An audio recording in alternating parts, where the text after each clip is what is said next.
하나님 말씀 마가복음 3장 7절에서 19절 말씀, 마가복음 3장 7절에서 19절 말씀입니다. 제가 봉독하기는 13절에서 19절까지 봉독하도록 하겠습니다. 마가복음 3장 13절에서 19절까지 말씀 봉독하겠습니다. 또 산에 오르사 자기가 원하는 자들을 부르시니 나은지라. 이에 12를 세우셨으니 이는 자기와 함께 있게 하시고 또 보내사 전도도 하며 귀신을 내쫓는 권능도 가지게 하려 하심이라. 이 12를 세우셨으니 시몬에게는 베드로란 이름을 다하셨고 또 세베대의 아들 야고보와 야고보의 형제 요한이니 이 둘에게는 보아느게 곧 우레의 아들이란 이름을 더하셨으며 또 안드레와 빌립과 바돌로메와 마테와 도마와 알페오의 아들 야고보와 및 다데오와 가나나인 시몬이며 또 가룟 유다니 이는 예수를 판 자더라. 아멘. 오늘 이 시간에는 마가복음 11번째 강의 설교로 무리가 아니라 제자로 살아갑시다라는 말씀을 함께 나누기를 원합니다. 예수님의 인기는 날로 치솟았죠. 그래서 예수님이 가는 곳마다 인산인해를 이루었습니다. 그래서 어떤 경우에는 발밑 디딜 틈도 없이 사람들이 모여들기도 했고 또 식사할 겨를도 없을 정도로 사람들이 몰려와서 예수님이 굉장히 바빴죠. 오늘 말씀에도 보면 예수께서 제자들과 함께 집으로 들어오시는데 이전에는 바닷가에 계셨잖아요. 다시 집으로 돌아왔는데 그 집으로 또 사람들이 몰려온 거예요.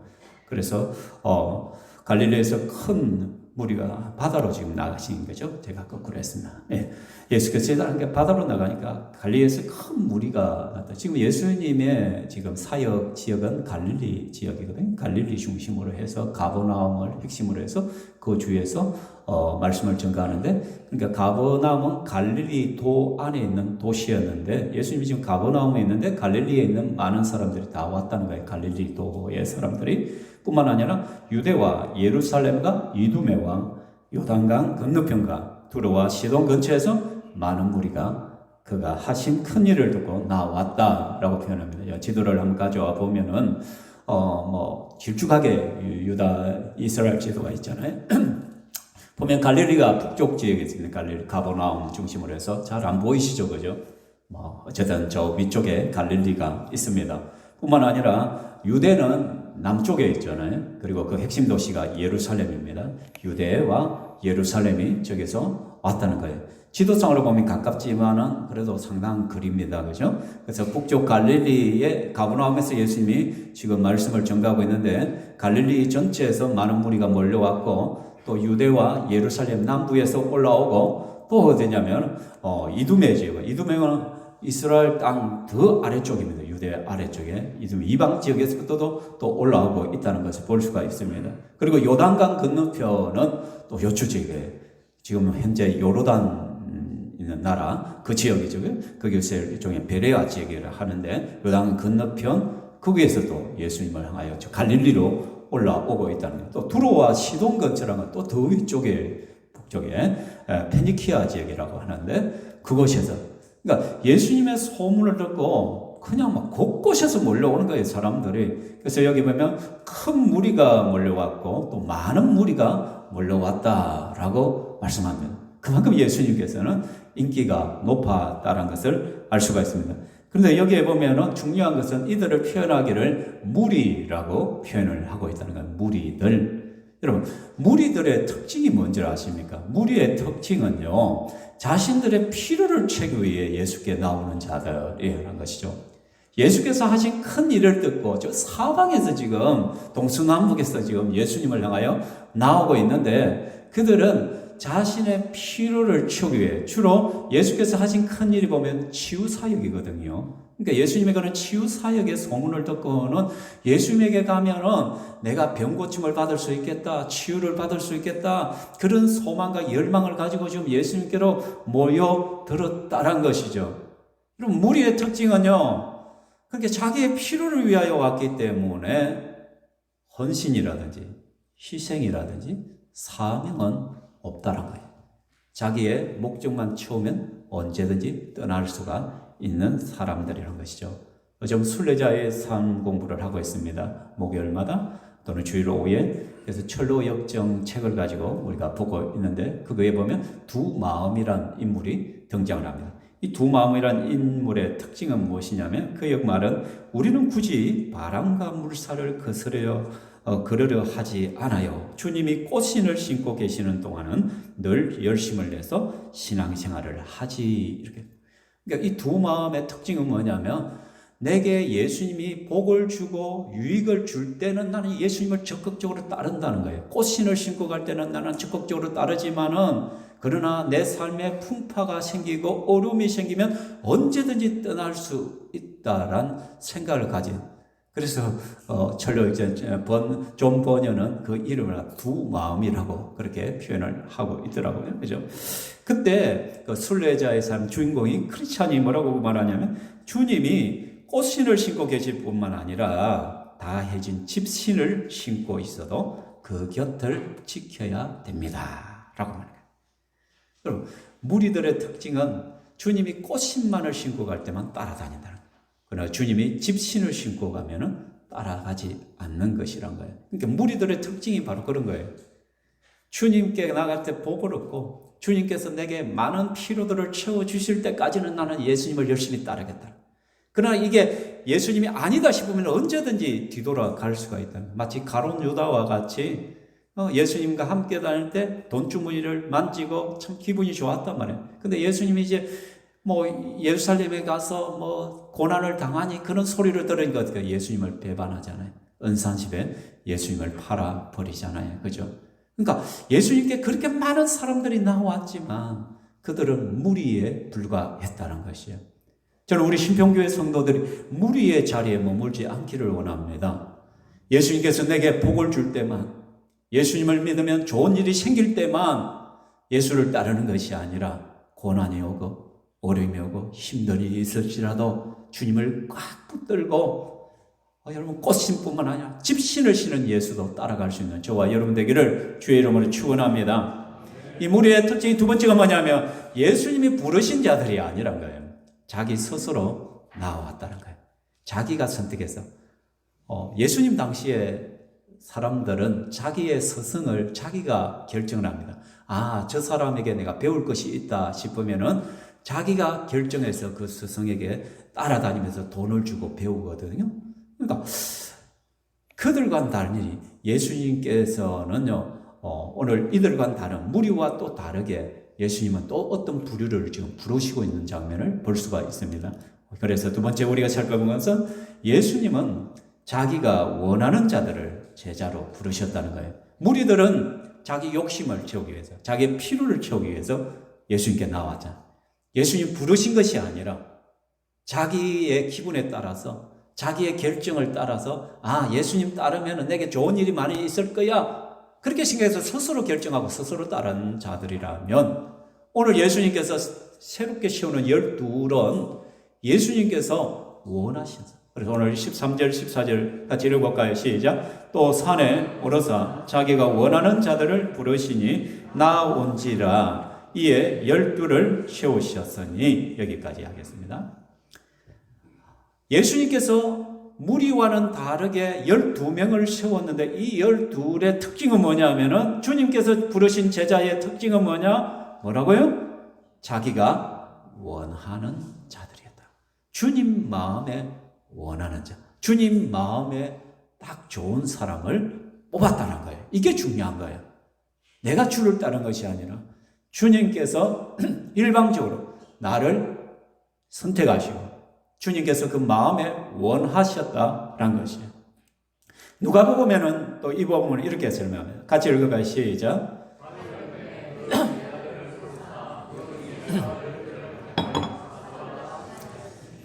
밝으면 그 제자들을 부르사 그 중에서 12를 택하여 사도라고 부르셨다라고 말씀을 합니다.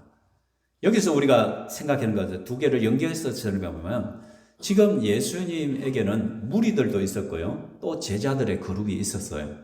그게 12 외에도 70인의 제자들이 있을 거예요.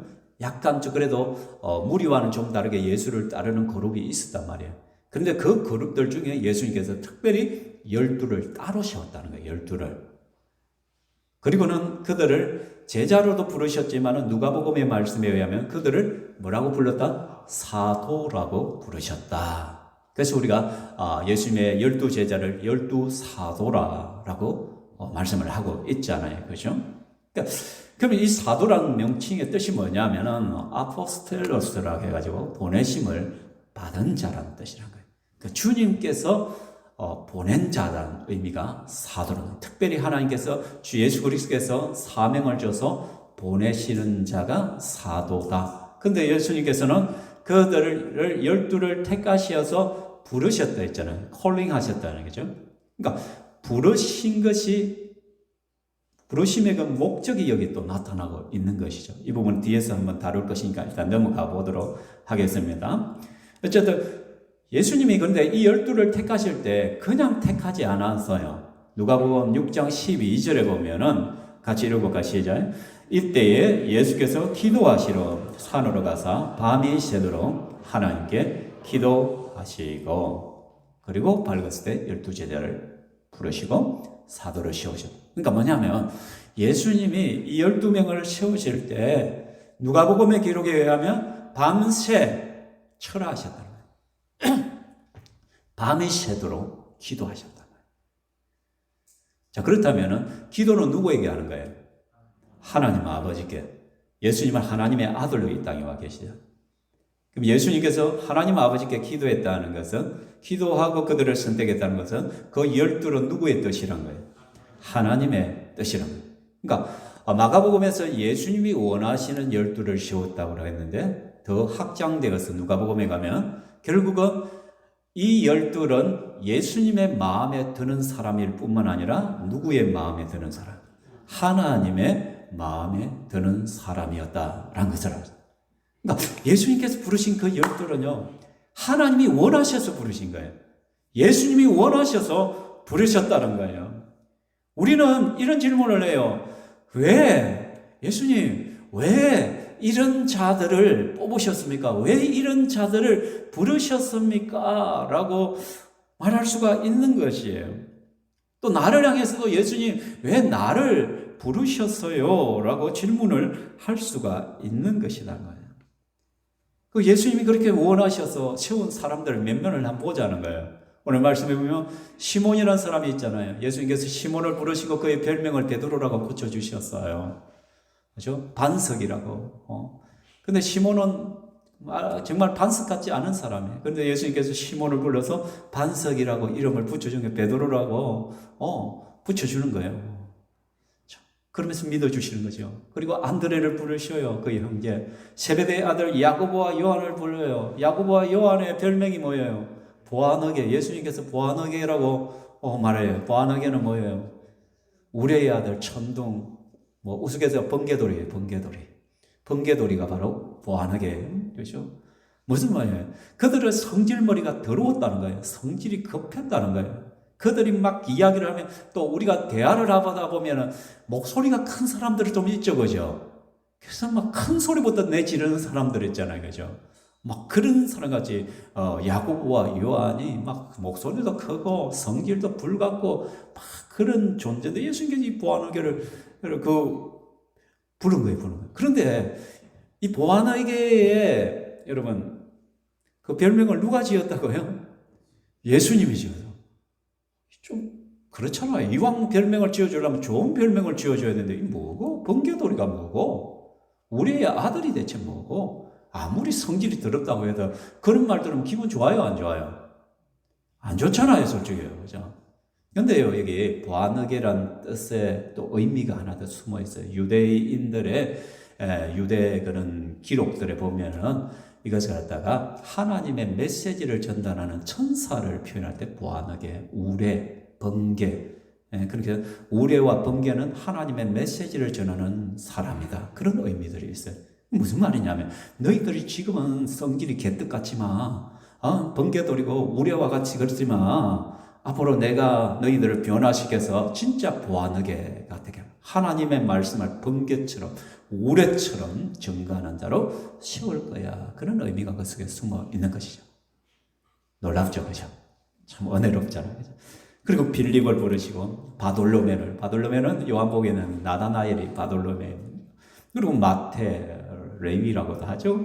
도마, 의심 많은 도마를 부르시고 다데오를 또 부르시죠, 그죠? 다른 이름은 또 유다라라고 합니다. 가나나인 시몬, 어떤 데는 가나안인, 여기 가나안인보다는 오늘 마가복음 표현이 더 많은 거예요. 가나에 있는 가나 지역에 있던 사람, 시몬, 그리고 가룟 유다, 예수를 팔자 드는 거예요. 여러분 봐요. 그 다음에 시몬, 안드레, 야고보, 요한, 빌립, 바돌로메, 마태, 도마, 다데오, 시몬, 가룟 유다. 우리가 익히 알듯이, 또 여러분이 교회 좀 다녔다면 참 많이 설교를 들었듯이 이들의 스펙을 한번 알아보면 진짜 엉망진창이잖아요. 지극히 평범한 사람들이고 평범함을 넘어서 하자가 있는 인물들이에요. 성질도 개떡 같고, 그죠? 의심 많고, 그리고 가룟 유다는 예수님을 팔아넘길 존재잖아요. 그러니까 여러분들이 만약에 내가 원해서 제자를 뽑아라면 어떤 자를 뽑겠어요? 어떤 자를 뽑아요? 정말 좀 스펙이 있는 자들, 좀 똑똑한 놈, 뭐를 하나 시켜도 막 착착 알아서 할 수 있는 사람, 요즘은 보면 AI 기술을 좀 가진 사람들을, 막 컴퓨터 능력자들, 안 그래요, 그죠? 좀 창의력이 뛰어난 아이들, 뭐 이런 사람들을 갖다가 내 밑으로 좀 들여야 일이 수월해지잖아요.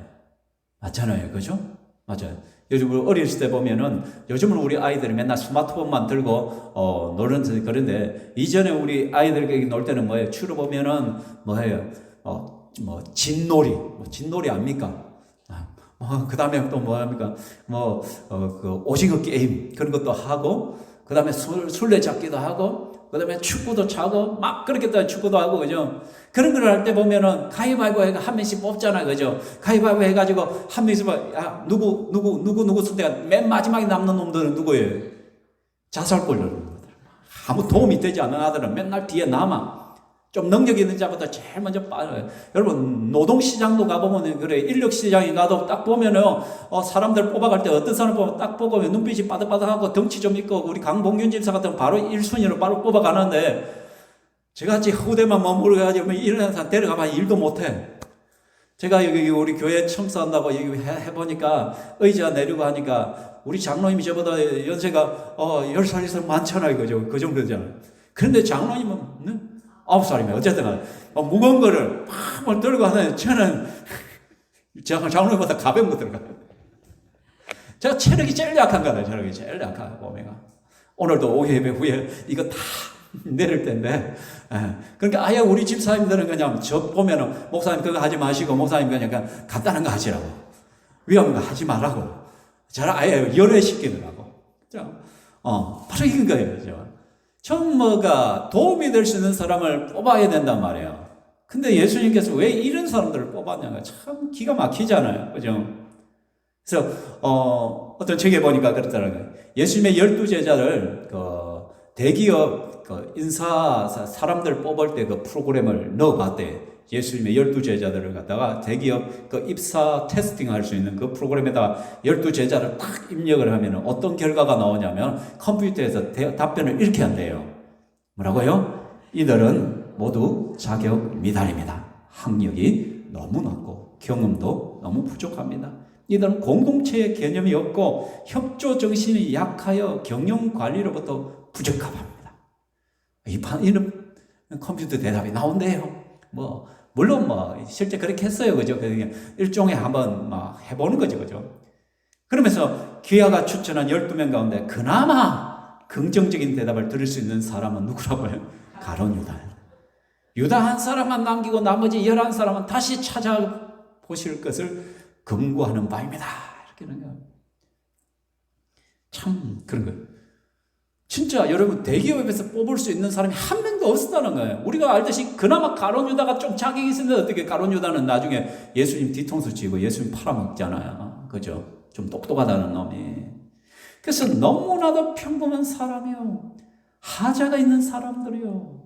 그런데 왜 예수님께서 이 12사람을 제자로 뽑아주셨는가? 나 한 사람, 여러분 한 사람을 봐도 참 부족합니다. 너무나도 하자가 많은 사람들의 성질도 참 우리도 보완하게 해요. 그죠? 번개 같고요, 천둥 같고, 개떡 같아요, 솔직히. 그런 우리들을 왜 예수님께서 부르셨을까? 답은 한 가지밖에 없어요. 뭔지 아십니까? 예수님이 왜 이들을 부르셨을까요? 예수님이 왜 우리를 부르실까요? 예수님이 원하셨겠죠. 예수님이 원하셨대요. 하나님이 원하셨대요. 다른 답이 없대요, 하나님. 그냥 내가 원해서 너 뽑은 거야. 내가 너를 원해. 이게 이해되십니까, 여러분? 이해할 수가 없는 것이잖아요. 어떻게 주님이 뽑아도 이런 우리들을 뽑으셔놓고는 왜 뽑으셨어요? 그러니까 내가 원해서 뽑았어. 하나님이 말씀해, 내가 너를 원해. 여러분, 옆 사람을 보십시오. 대단하십니다. 한번 인사하십시오. 대단하십니다. 주님이 원하셨대요, 여러분을. 인간적인 눈으로 우리가 보면은 별 볼 일 없는 이상이야. 나한테 이득이 될 사람들 별로 없어. 그죠? 나한테 무슨 큰 도움 될 사람이 아니야. 막 허물투성이야. 뒤에서 뒷담화 까기 참 좋은 사람들이야. 그런데 우리 하나님께서, 우리 예수님께서 내가 원했어. 내가 너희를 원했어. 내가 원해서 너희를 선택한 거야. 주님이 그렇게 말씀해요. 그러니까 우리가 얼마나 대단한 존재예요. 얼마나 영광스러운 존재예요. 그래서 여러분들은 좀 자부심을 가져야 돼요. 내가 잘나서 자부심을 갖는 것이 아니라 예수님께 선택받은 자이란 걸, 주님이 원하시는 사람이란 것을, 그것이 자부심을 가져야 된다는 거예요. 그래서 기죽을 필요 없어. 어디 가서 고개 빳빳이 들고 어깨 힘주고 당당하게 걸어다녀야 돼요.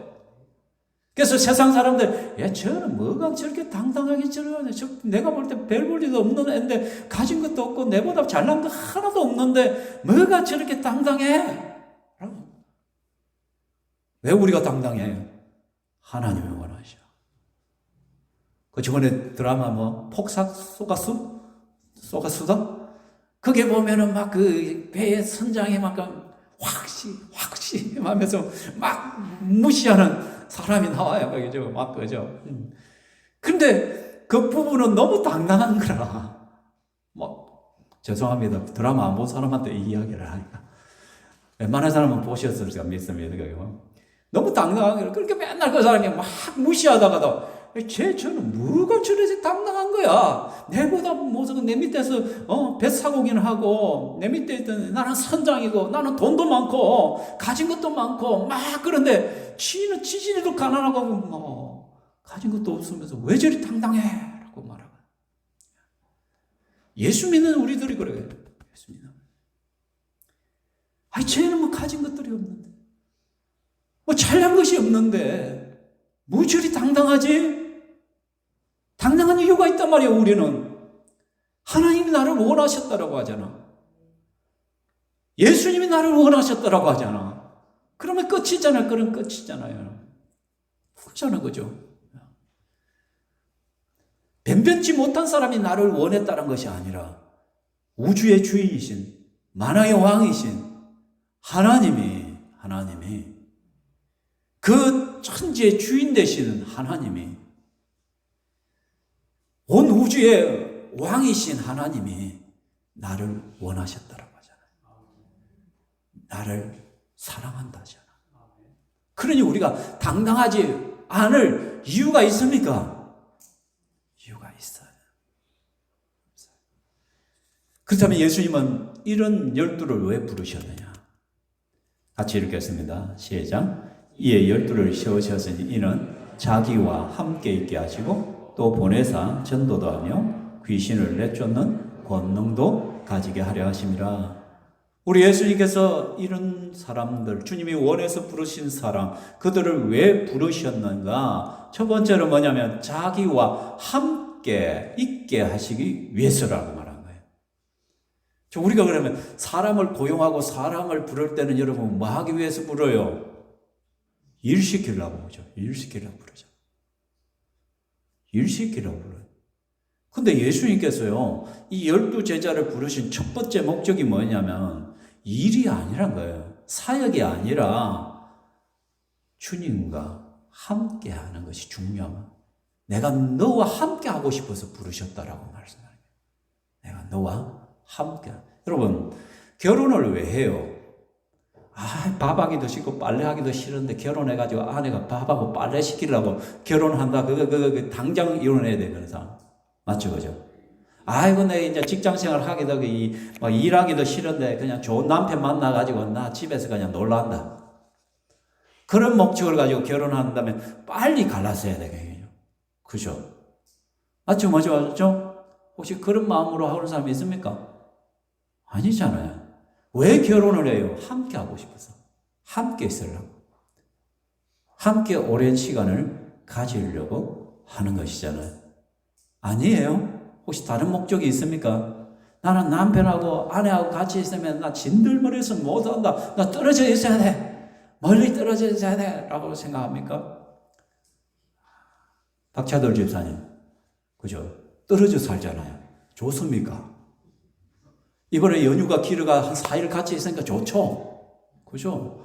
결혼을 왜 같이 있으려고 하는 거지? 같이 있으려고. 그죠? 민수 씨, 그죠? 왜 같이 있으려고. 그러니까 주님께서 우리를 부르신 목적이 뭐냐? 함께 하려고. 주님이 함께 하고 싶어요. 함께. 그죠? 그 사역을 위한 것이 아니라 사역보다 우선되는 것이 주님과 함께 하는 것이에요. 주님과 함께 하시면서 주님의 가치관을 배우는 거예요. 주님의 말 속에, 예수님의 설교 속에 주님이 뭐를 중요시 여겼니? 그 하늘의 가치들을 가르쳐 주시잖아요. 그 가치 있으면 들어. 그래서 예수님의 가치관을 배워. 그리고 팔복 속에 나타나는 예수님의 인격을 예수님과 함께 식사하고 같이 지냄을 통해 어떻게 배우는 거, 자연스럽게 배우는 거예요. 예수님의 마음을 닮아가는 거예요. 그래서 부부는 같이 10년, 20년 지나면 부부는 뭐 해간다? 닮아간다는 거예요. 닮아가. 함께 하니까 닮아갈 수밖에 없는 거예요. 함께 했는데도 닮아가지 않는다는 것은 둘 다 악해서 그런 거예요. 예. 무법자로 살게 되면, 내 고집대로 살게 되면, 내 따라와! 내한테 맞춰! 이러니까 안 닮는 거예요. 그죠? 근데 진짜 부부는 시간이 가면 갈수록 닮아갈 수밖에 없는 것이에요. 없는 것이에요. 그죠? 저는 제 아내가요, 처음에 음식 솜씨가 별로 없었어요. 그래서 별 맛이 없었어요. 맨날 보면은, 저 사람이 식품영양학과 출신이거든. 근데 식품영양학과는 맨날 화학 공식 외우고 배율이 어떻고 막 그렇게 해가지고 이러면 뭐 영양가가 어떻고 그런 거는 배웠지만은, 식품공학과 출신. 예. 그렇게 맨날 그런 것만 배운 거. 식품영양학과 출신들은 어떠냐면, 맛있게 음식을 만들어내. 결혼하시려면 식품공학과가 아니라 식품영양학과하고 결혼을 해요. 네. 그 처음에 아마, 근데 지금은 제 입에 딱 맞거든. 그죠? 그리고 제가 거의 삼식이잖아. 그죠? 아침도 먹고, 점심은 가기 싫어서 귀찮아서 내가 먹으러 안 가요. 그래서 배고프면 아침, 저녁은 집에 가서 늘 먹잖아요. 그죠? 그죠? 뭐, 이제 되니까 어떻게 음식 맛도 같아지고, 물론 좀 성장했겠죠. 좀 맛있어졌어요. 좀 먼저. 그래서 뭐 한데, 어쨌든 다 닮아가게 되어 있는 거예요. 주님과 함께 먹는 거예요. 자, 주님과 식사 교제를 하면서 어떻게 예수님이 또 가르치는 거예요. 야, 식탁에 앉을 때는 높은 자리에 미리 앉지 마라. 낮은 자리부터 앉아. 그러면 주인이 와가지고 보다가, 아니 당신이 여기 왜 앉아있냐고 높은 자리로 올라와서 이럴 때 네가 영광 받는 거야. 괜히 처음부터 윗자리에 있다가 네보다 더 높은 사람 와가지고 죄송한데 좀 밑으로 내려가달라. 그거 얼마나 창피해. 예수님께 함께 하시면서 하나씩 다 가르치는 거예요. 처음 저서 예수님께서 대야를 가지고 와가지고 제자들을 발을 씻으면 너희들도 이렇게 씻어. 내가 주와 내가 선생이 되어서 너희 발을 씻듯이 이렇게 섬기는 거야. 예수님께서 일일이 다 가르쳐 함께 하심을 통해 가지고 하나씩 배우고 예수님을 닮아가는, 이게 진짜 중요하다는 거예요. 아멘. 여러분, 고수를 만나면 배울 것이 있습니다. 제가 우리 교회는 가정교회를 하고 있잖아요. 가정교회 처음 시작했던 미국 휴스턴 서울교회 최영기 목사님이죠. 지금은 은퇴를 하셨는데 한 번씩 그분을 뵈면요, 와, 그냥 먹구름에 끼었던 것이 쫙 거쳐져요. 뭐 고민했던 것이 그분한테 한마디 딱 던지고 질문하고 답을 하다 선문답하다 보면은 그냥 보여요. 답이 보이는 거예요. 제가 지난 연말에 굉장히 힘들었던 적이 있었거든요. 여러 가지 좀 고민하고 스트레스 받는 일들이 되면 참 너무 좀 힘들었어요. 그때 최영기 목사님이 부산에 다 오신 거예요. 그래서 저희 부부를 빨리 좀 누가가 초대를 해가지고 제가 만나러 갔거든요.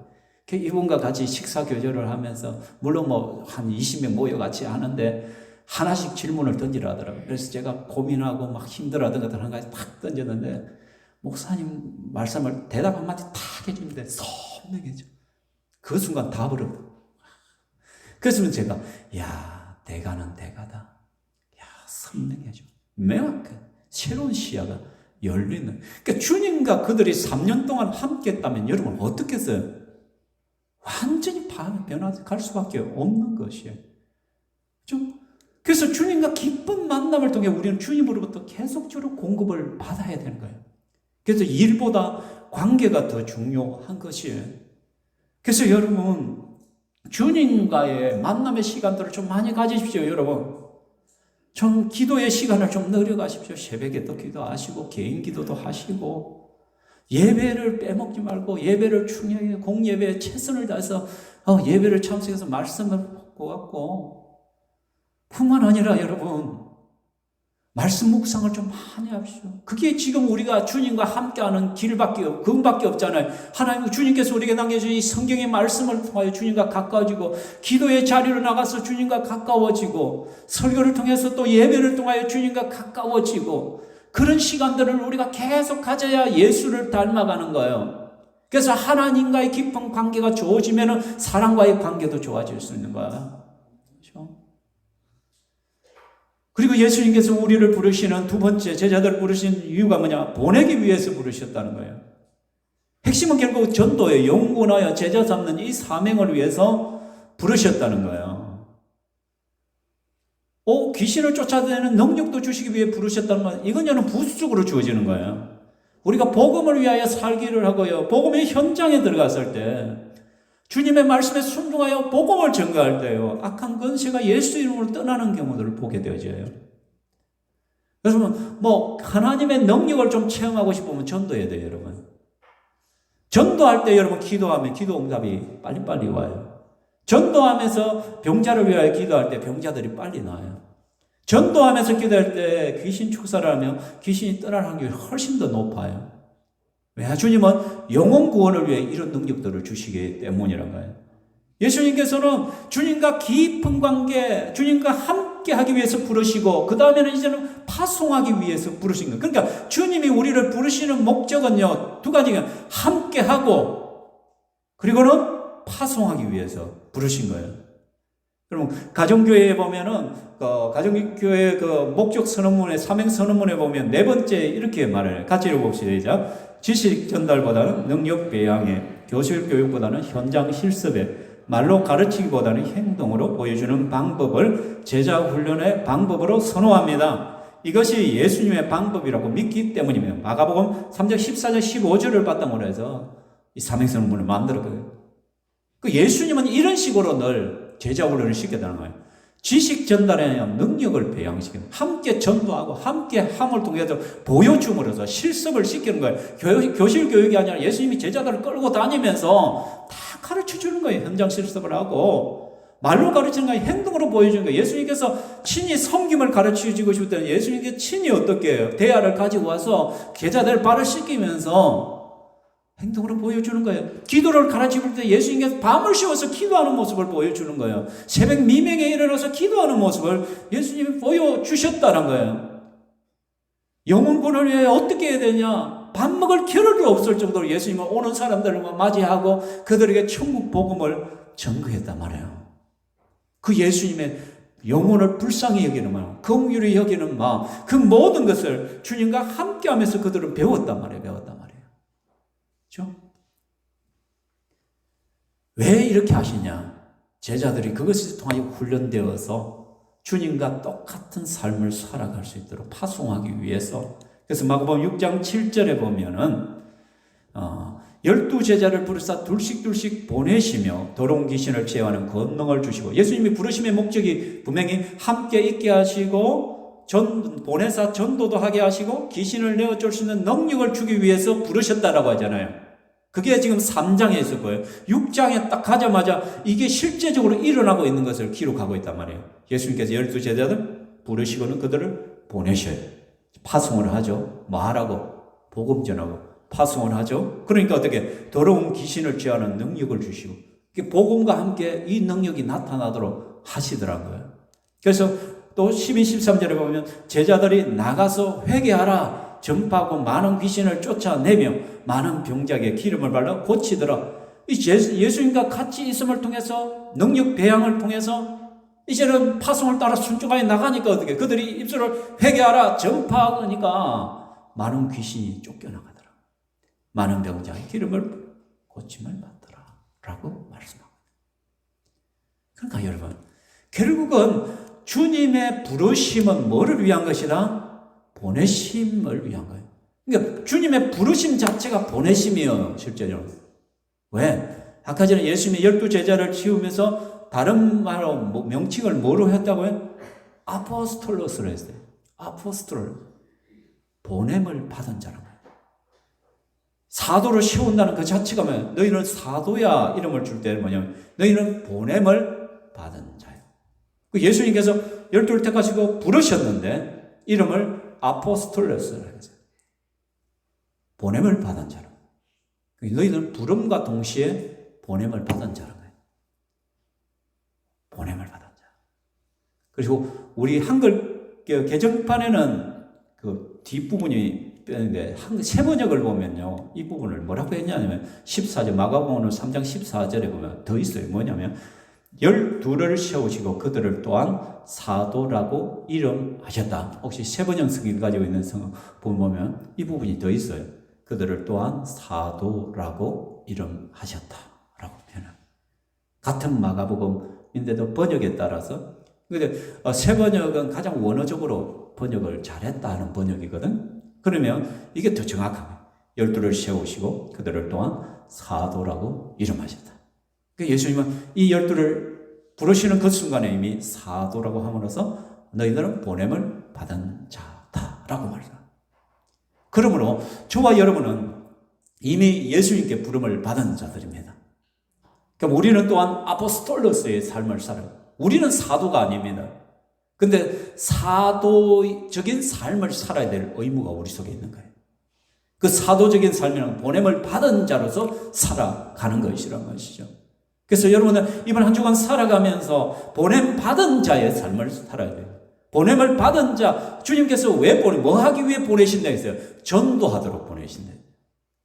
그래서 그 전도하는 것이 하나님의 능력도 나타날 것이다라고 말씀하고 있는 것이에요. 그래서 이번 한 주간 여러분 설교를 제대로 들었다면 여러분 두 가지를 하셔야 됩니다. 하나는 주님과 가까이. 이번 주에 보면은 연휴 기간 되죠. 내일은 어린이날. 근데 대체 공휴일이라 하십니까? 어린이날 원래 쉬는 날이에요. 네, 쉬는 날이고 또 화요일은 대체 공휴일이라고 또 쉬고, 그죠? 그러다 보니까 어떻게 또 5월 8일은 어버이날 또 뭐 찾아간다고 어영부영하다 또 보내고. 그럼 이번 한 주간이요 붕 떠버려요, 어떻게 보면. 근데 여러분 오늘 이 말씀을 제대로 들은 사람 같으면 쉬는 날, 뭐 직장을 하는 날은 여러분 새벽기도 못 나오면 안 가는 날이라도 좀 교회 오셔가지고 새벽기도라도 한번 해보시오. 좀 주님과 가까이 하는 시간을 가져. 여러분 내가 명단 다 가지고 있어요. 여러분 연말에 작정했잖아요. 새벽기도면 월요일 화수목금토. 내가 어제 점검해서 보더만 이 인간이 또 안 나오네. 이 인간이 야 진짜 부도스pen 너무하다 진짜. 왜 하나님 앞에서 이걸 갖다가 결단을 해놓고는 왜 맨날 결단을 해? 하지만 결단했으면 좀 순종하시고 좀 하셔. 좀 주님과 가까이 하는 시간들을 좀 가져. 뭐 새벽기도 못하면 좀 개인 시간이라도 교회 나와서 좀 울부짖어, 부르시죠. 주님 앞에 엎드려. 또 성경이라도 좀 읽어. 맨날 스마트폰만 보지 말고. 쇼폰 보면 한 번 봤다면 1시간, 2시간씩 보면서 성경은 10분도 안 읽고 그게 무슨 예수쟁이요? 성경도 좀 펼쳐 읽으시고 주님과 좀 가까이 하려는 노력을 좀, 또 찬송도 좀 많이 부르시오. 찬송 막 부르시고 새벽에 일어나자마자 풍악을 올리라 하면서 막 그때 반드시 내가 너를 축복하리. 그 찬양해봐. 막 방방 떠잖아. 좀 그렇게 좀 살아가라고. 그리고 이번 한 주는 뭐야? 어쨌든 부모님을 만나든 누구를 만나든 말하라. 예수님 전해라. 주 예수 그리스도를 전가하시기 바랍니다. 우리는 아포스톨로스, 부름을 받은 자, 보냄을 받은 자, 이미 보냄을 받은 자로. 그래서 오늘 결론적으로 한번 보죠. 여러분은 과연 무리인가 제자인가를. 무리의 특징은 희생도 헌신도 사명이 없어요. 그러나 제자의 삶, 사도의 삶을 산다는 건 희생이 있습니다. 헌신이 있습니다. 사명이 있습니다. 주님 앞에 얼마나 머무는가 한번 살펴요. 예배, 기도, 말씀, 순종의 자리를 한번 체크해 보십시오, 여러분. 그리고 영혼을 위해 내가 살고 있는가? 순종할 때 능력이 나타납니다. 예수 믿고 신나게 생활하고 싶으면 전도 많이 하면 돼. 그러면 기분 째지는 일들이 많이 일어나. 주님의 능력들이 나타나. 이렇게 살아가는 저와 여러분 되기를 주의 이름으로 축원합니다. 아멘. 이 시간 우리 찬양하는데 우리 보냄을 받은 자라고 했잖아요. 우리 주님의 마음을 헤아리고 그 주님의 뜻에 순종하여 영원권으로 나아갈 수 있기를 원합니다. 네, 찬양하겠습니다.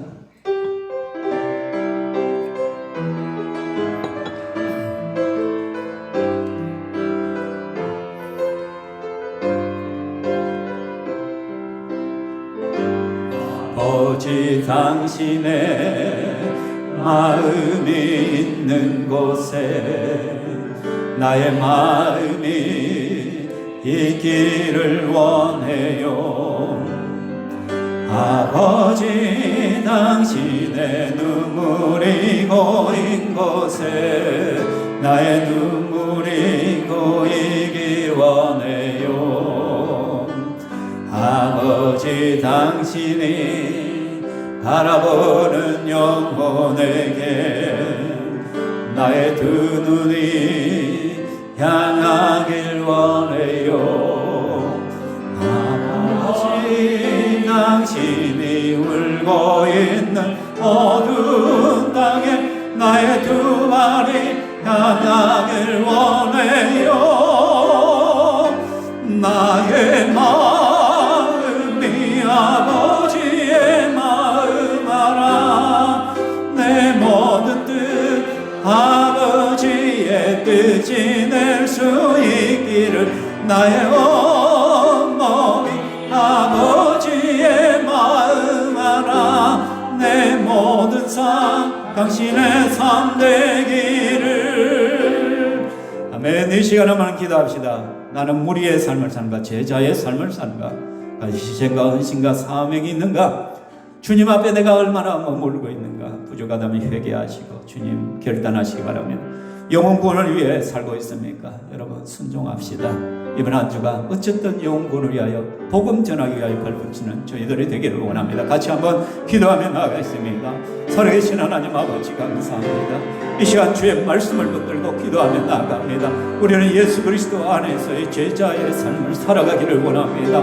나의 필요를 위하여 사는 존재가 아니라 주님 나라와 의를 위해 희생하고 헌신하며 사명을 붙들고 사는 제자의 삶을 살게 하여 주시옵소서. 또 주님 앞에 항상 머무는 시간들이 많으시기를 원합니다. 예배의 삶, 기도의 삶, 말씀의 삶, 순종의 그 자리들도 우리가 서게 하여 주시오며, 그래서 주님 안에서부터 내게 하여 주시기만을 원합니다. 주님을 닮아가게 하여 주시고 주님의 가치관을 변화되게 하시고 주님의 마음을 품고 세상을 품게 하여 주시기만을 원하오며, 특별한 영구를 위하여 달려가는 인생이 되기를 원합니다. 주님께서 우리를 사명자로 부르셨는데 영원하여 제자는 삼는 삶을 위하여 살아가라고 부르셨는데, 아버지 하나님께서 우리가 보냄을 받은 자답게 살기를 소망하오니 우리 신평교회를 사용하여 주시옵소서.